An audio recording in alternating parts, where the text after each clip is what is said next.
Adi guys, so na akong bata mo inin gusto niya kanamanan inin mga spider. So ini siya golden weber ini. Bagan golden weber yata ini siya. So minsan ang ginapadakop niya sinisakon pag adto naman kami sa Malinta. Minsan tuko naman siniya na pagtripan namin mga gusto niya kanamanan mga nigahiwag. So pero syempre ginapili man lang naton itong mga hayop na mga at least harmless or less harmless. Tapos ginasabi ako ano siya din na be gentle lang kay pagkatapos niya sinikanam ginapabuhian ko din sa iya. Kasi syempre ini ng mga hayop uguin in function sa aton ecosystem. Kaya every time na nakakanam siya sa mga irog sa ni particular din mga spider na importante ini sa pagbalance sa aton ecosystem. So sabi ko kay Gab-Gab na be gentle lang talaga para pagtapos niya pagkanam ay mabuhian niya manggihapon.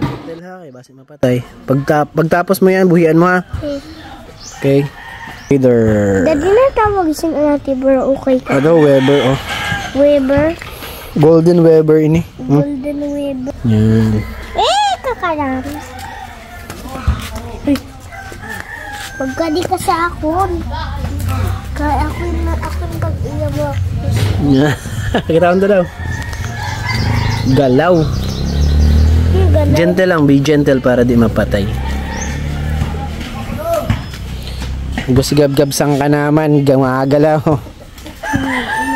Tanto daw kung sino ano ka dako. Dami pa. Sa kamot.